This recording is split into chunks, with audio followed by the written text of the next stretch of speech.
Hello, welcome to Dan Talks Money. Today I'm going to be talking about New Year's resolutions. So if you've been thinking, okay, what am I going to try and pin down for 2022 onwards, maybe I can lend a little hand. So today's topic is mainly around saving and compound interest on your savings. So today's charts will show an average interest or return of 7%. And where I've got this 7% from is a realistic target for stock market return on your money. It could be more, it could be less, but averaged out over the time frame that I'm going to be talking about today, realistically 7% is like the sweet spot for me. If I get some more, then win-win.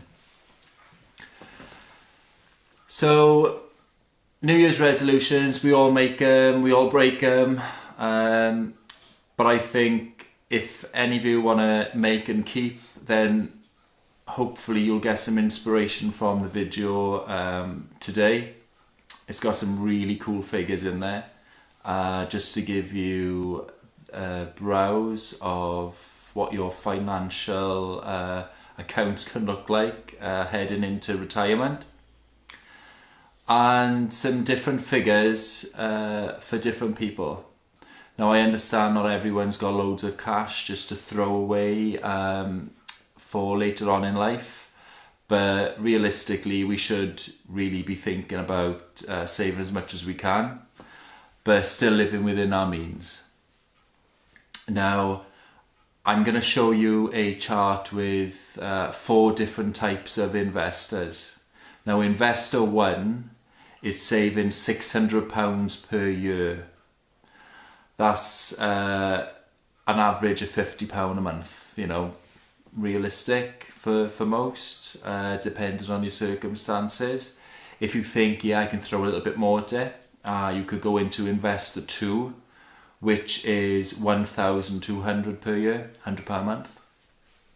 And then if you want to throw a little bit more again, you could be investor 3, put in £1,800.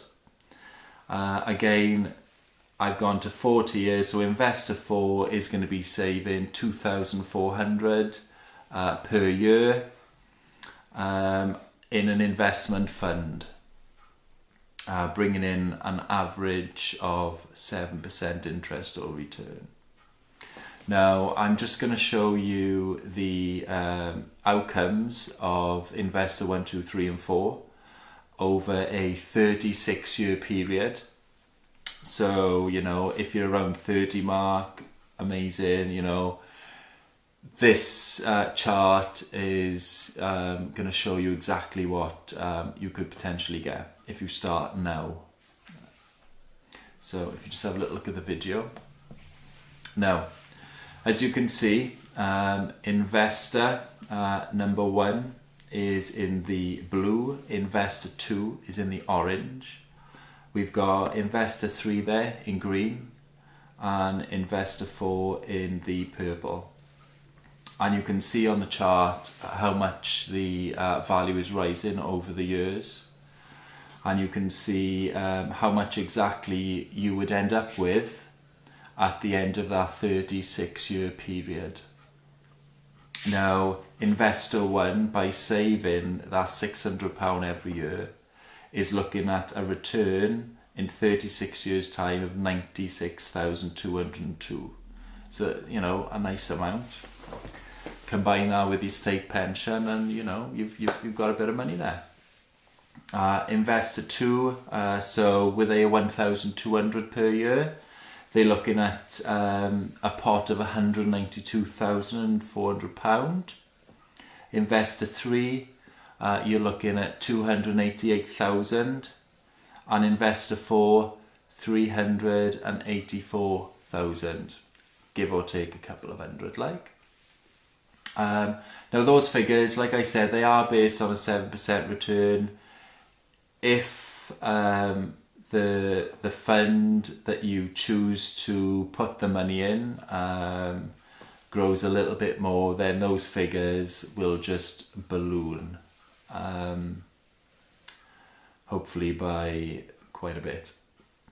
Now, the second chart that I've got to show you is what a person who is saving £100 per month at age 30 and what a person who saves £100 age 40 saves up till the retirement age of 67. Now, as you can see in the blue chart, the person age 30 pays in on average 43,200. Now, from that 43,200 over the 36 years with compounding interest, the total amount they would have got back, free money, is £148,000 in interest alone. I mean, if that doesn't sound amazing, I don't know what is. Below then on the graph in orange, you can see the 40-year-old, and you can see that they've got 89,000 in the pot when they retire.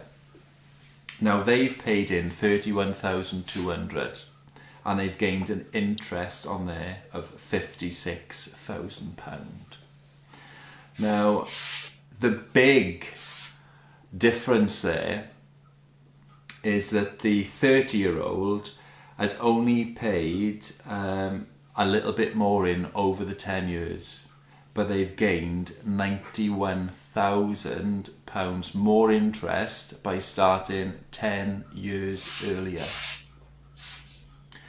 Now, if you have missed the 30 cap, like I have, don't go crying in the corner. The game is not over. You could still start up to age 40 or later, and still get some great free money by compounding your savings in the right plan. Now, probably the best advice I could say to you is to look at what funds are out there. Definitely place some of your money into an ISA fund. Stocks and share ISA, you know, that's ideally what you want to be looking at, because the interest rates are nowhere near 7%, far from it actually. So, you know, you are going to have to take some risk and enter the stock market to get this kind of return on your savings. That's all about you saving a particular amount every month into a fund. Now, I am not a financial advisor, okay? I'm just giving you a little bit of insight from some research that I've been doing extensively and what I've been doing over the last couple of years. Now, albeit I'm saving some of my money for retirement, but it isn't going to be my main source. My main source is going to be a combination of two. So that's my saving funds that I'm compounding interest on, and the other half is going to be coming from my workplace pension. And I would always encourage a workplace pension, because what you pay in, your employer may pay an additional percentage.